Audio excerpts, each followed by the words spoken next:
الحمد لله الذي أنزل على عبده الكتاب ولم يجعل له عوجا قيما لينذر بأسا شديدا من لدنه ويبشر المؤمنين الذين يعملون الصالحات أن لهم أجرا حسنا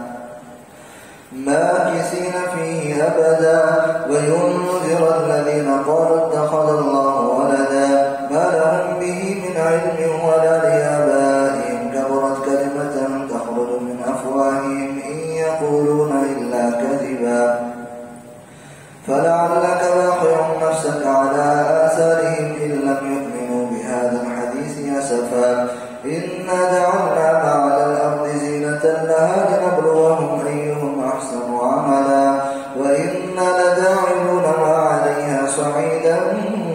جرزا أم حسبت أن أصحاب الكهف والرقيم كانوا من آياتنا عجبا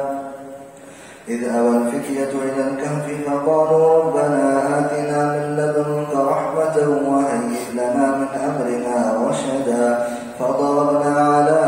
آذانهم في الكهف سنين عددا ثم بعثناهم لنعلم أي الحزبين أحصى لما لبثوا أمدا نحن نقص عليك نبأهم بالحق إنهم فتية آمنوا بربهم وزدناهم هدى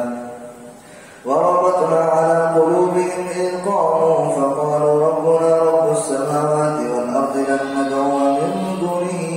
إلها لقد قلنا إذا شططا هؤلاء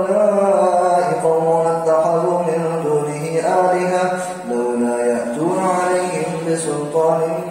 بين فمن أظلم ممن افترى على الله كذبا وإذ اعتزلتموهم وما يعبدون إلا الله فأووا إلى الكهف ينشر لكم ربكم من رحمته ويهيئ لكم من أمركم مرفقا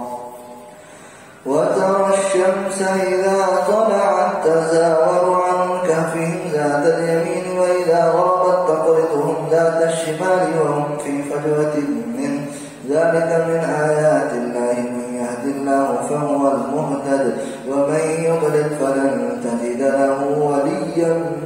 مرشدا وتحسبهم أيقاظا وهم رقود ونقلبهم ذات اليمين وذات الشمال وكلبهم باسط ذراعيه بالوصيد لو اطلعت عليهم لوليت منهم فرارا ولملئت منهم رعبا وكذلك بعثناهم ليتساءلوا بينهم قال قائل منهم كم لبثتم قالوا لبثنا يوما أو بعض يوم قالوا ربكم أعلم بما لبثتم فابعثوا أحدكم بورقكم هذه إلى المدينة فلينظر أيها أزكى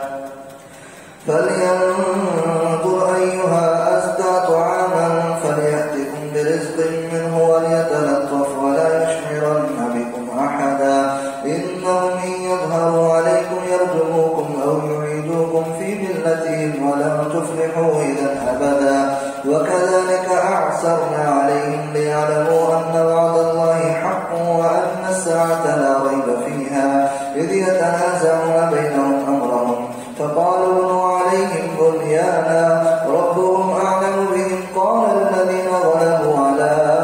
أمرهم لنتخذن عليهم مسجدا سيقولون ثلاثة رابعهم كلبهم ويقولون خمسة سادسهم كلبهم رجما بالغيب ويقولون سبعة وثامنهم كلبهم قل ربي أعلم بعدتهم ما يعلمهم إلا قليل فلا تمار فيهم إلا